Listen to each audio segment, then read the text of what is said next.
Il fait froid dans le nord. Pendant les 300 ans entre le Xe et le XIIIe siècle, connus sous le nom de période chaude médiévale dans certains endroits, la population a atteint des niveaux qui n'ont pas été égalés avant le XIXe siècle. Aujourd'hui, certaines régions de la France sont toujours moins peuplées qu'elles ne l'étaient au début des années 1300. À cette époque, le climat était moins rude et les hivers étaient beaucoup plus doux.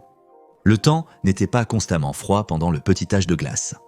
Le refroidissement et le réchauffement climatique provoquent des événements météorologiques extrêmes tels que grêle, neige, inondations anormales, pluies excessives en été et hivers plus froids que la moyenne. La température a baissé pendant le petit âge de glace, mais ce sont surtout les extrêmes météorologiques qui ont posé problème. Le changement climatique, provoqué par la fonte de la banquise arctique dans l'Atlantique, a engendré une misère indicible. En Islande, la culture des céréales échouait. Ça n'allait pas bien non plus dans les pays scandinaves. Un temps plus froid impliquait une saison de croissance écourtée, une perspective inquiétante.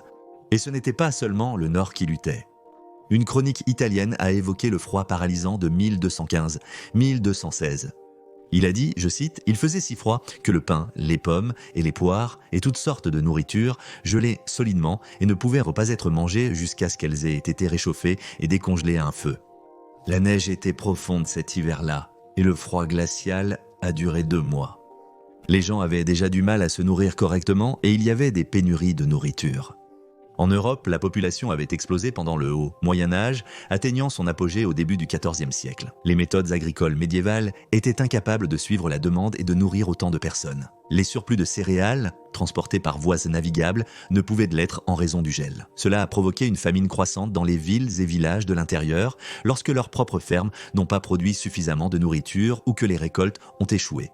Les personnes ne pouvant pas se nourrir suffisamment étaient de vulnérables face à la faim et la maladie, la dysenterie frappant les plus fragiles. Il y avait des rapports choquants de parents mangeant leurs propres enfants. En Pologne, on disait que ceux qui étaient assez désespérés prenaient et mangeaient les corps de quiconque était exécuté et laissé pour mort sur le gibet. La faim. Entre les années 1315 et 1317, la Grande Famine a frappé le nord de l'Europe, de la Pologne à l'est, jusqu'aux Alpes au sud. Le temps était particulièrement mauvais au printemps de 1315. Les fortes pluies ont persisté jusqu'à l'été avec des températures de fraîches. L'échec des récoltes était répandu à cause de l'incapacité du grain à mûrir. Les récoltes récupérables ont été mises à l'abri dans des urnes et des pots pour rester au sec.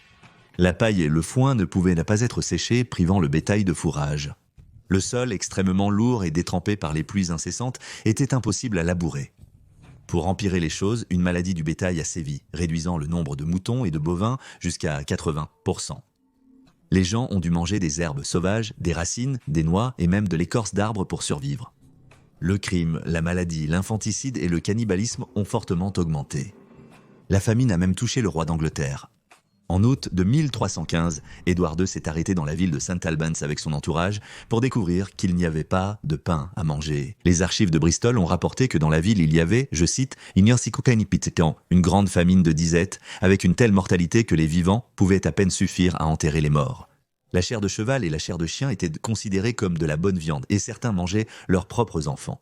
Les voleurs qui étaient emprisonnés arrachaient et déchiraient en morceaux ceux qui venaient d'être mis en prison et les dévoraient à moitié vivants. Les pluies ont continué à tomber sur l'Europe au printemps suivant. Comme toujours, ce sont les plus pauvres qui ont le plus souffert. Ils n'avaient pas de réserve de nourriture, rien pour se soutenir. Les animaux restants ont été abattus. Les gens ont mangé les semences qu'ils ne pouvaient pas planter. Les personnes âgées se sont sacrifiées pour sauver les plus jeunes en se laissant mourir de faim. Les parents ont abandonné leurs enfants, et ce comportement est considéré comme étant à l'origine du conte Hansel et Gretel par les frères Grimm. Des cadavres ont été déterrés de tombes fraîchement creusées et utilisés comme nourriture. Le mauvais temps a continué jusqu'en 1317 et la famine a atteint son apogée. Néanmoins, avec l'été qui arrive, le temps commence enfin à se stabiliser. Cependant, la tuberculose, la bronchite et la pneumonie ont pris le dessus sur une population affaiblie par les maladies pulmonaires. Ce n'est qu'en 1325 que l'approvisionnement alimentaire a atteint des niveaux quasi normaux et que la population a recommencé à croître. Les taux de mortalité de la Grande Famine variaient selon les régions. Dans le nord de la France, environ 10% de la population est décédée, alors que dans le sud de l'Angleterre, ce chiffre a atteint environ 15%. L'Église catholique attribuait tout désastre naturel aux gens et à leurs péchés. Malgré tout, ni la repentance ni la prière n'ont pu stopper la pluie. Cela a commencé à saper l'autorité de l'Église. Les gouvernements ont été critiqués pour leur mauvaise gestion de la famine, et la vague de criminalité qui a suivi n'a pas aidé.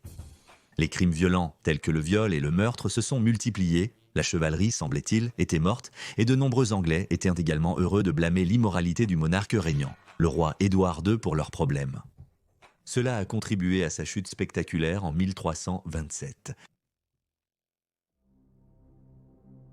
Voici la pluie qui revient. Un énorme cyclone extratropical a frappé le nord-ouest de l'Europe en janvier 1362. En Angleterre, on l'a appelé le Grand Vent. Les Danois l'ont appelé le Grand Noyade des Hommes et 36 000 personnes ont perdu la vie le long de la côte des Pays-Bas. D'énormes marées de tempêtes sont arrivées de la mer du Nord, noyant régulièrement le Moyen-Âge et ont balayé l'Angleterre, le Danemark, les Pays-Bas et la côte allemande, anéantissant des villes et des quartiers entiers, causant des milliers de morts. Le niveau de l'eau peut monter à plus de 5 mètres, soit 17 pieds, au-dessus du niveau normal de la marée pendant ces tempêtes. En novembre 1099, la chronique anglo-saxonne déclare qu'à Londres, je cite, « Lors de la fête de Saint-Martin, l'inondation de la mer a jailli à une telle hauteur et l'a fait comme aucun homme ne se souvenait qu'elle l'avait jamais fait auparavant. » 1212 a été une année particulièrement mauvaise où il y a eu jusqu'à 60 000 morts aux Pays-Bas. Le 19 novembre 1404, lors de la première inondation de Sainte-Élisabeth, il y a eu une perte majeure de terres en Belgique et aux Pays-Bas.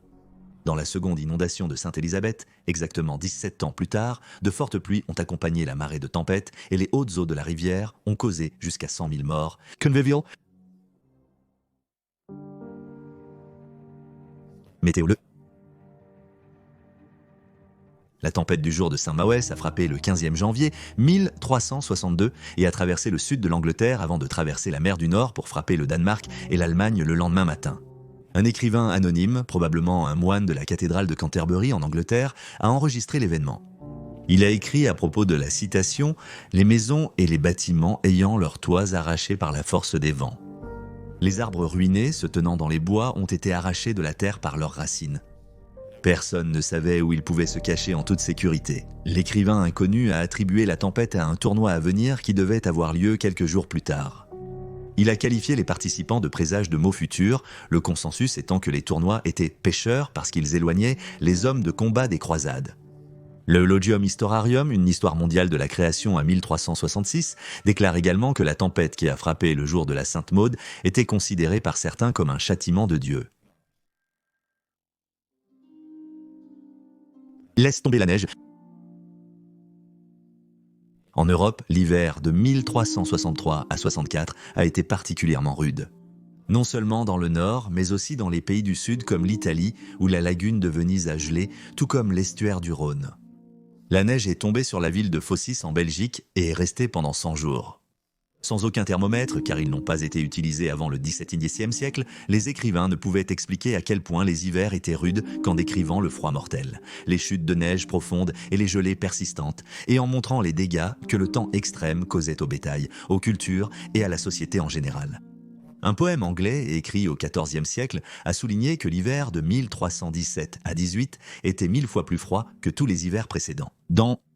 Au milieu des années 1430, dans le nord-est de la France, un scribe nommé Philippe de Vignéal a écrit que, je cite, « Depuis au moins 300 ans, il n'y avait pas eu d'hiver plus froid ». À peu près à cette époque, une chronique allemande appelée Neuhat Bücher décrivait l'hiver comme étant le plus froid depuis la naissance de Jésus-Christ. La rivière Moldova a gelé pendant 5 mois, entre novembre 1317 et mars de l'année suivante. Là, les écrivains ont rapporté que les gens pouvaient marcher dessus tous les jours, comme si le pied passait sur une terre sèche. La neige a recouvert la ville de Florence en Italie pendant tout le mois de février de 1352. Gand et Anvers, en Belgique actuelle, ont subi 15 semaines de gel ininterrompu durant l'hiver 1433-1434. Selon le colner Jacques Boucat, un an plus tard, il y a eu 13 semaines de gel à Cologne, qui a également connu 36 jours de neige non-stop pendant le même hiver. En 1359, à travers l'Italie centrale, un pays généralement associé à un climat hivernal doux, il y avait des congères, et je cite, « La neige s'élevait à une hauteur extraordinaire ». Pour alléger les toits, la neige a été jetée dans les rues et certaines des villes ont été bloquées, de sorte que les habitants ont été piégés pendant plusieurs jours dans leurs maisons. Bologne était sous 18 pieds de neige et c'était encore plus profond à Modène. En 1442, Marie d'Anjou, reine du roi français Charles VII, est restée coincée à Carcassonne dans le sud de la France pendant 3 mois lorsque 6 pieds de neige ont frappé la région. L'hiver 1300-189, la région de l'Azier, dans le sud de la France, a connu une chute de neige extraordinaire. Citation, en janvier, février et mars, les chutes de neige étaient aussi importantes qu'elles ont détruit de nombreuses fermes et que beaucoup de gens sont morts parce que leurs maisons leur sont tombées dessus. D'autres personnes sautersaroles sont mortes de froid, d'autres de faim, car les chutes de neige ont duré beaucoup plus longtemps que d'habitude et les gens ont manqué de provisions. Et il y a des gens du pays dont les souvenirs remontent à 80 ans qui disent mieux qu'ils n'ont jamais vu de telles chutes de neige importantes.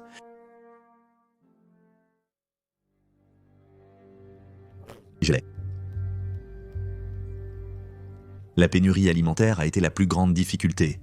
Le transport de nourriture le long des rivières et des routes gelées était une tâche impossible. En période de pénurie, les prix ont inévitablement grimpé en flèche. Durant l'hiver de 1432-33, les rivières allemandes ne pouvaient transporter ni charbon ni bois de chauffage. La glace a endommagé les moulins à eau, causant des pénuries de farine. Un livre de contes de la fin du XIVe siècle de Montpellier a rapporté la mort d'un sans-abri qui a gelé à mort dans la rue. Un écrivain parisien a décrit comment les gens mouraient de froid dans les rues pendant l'hiver de 1437-38.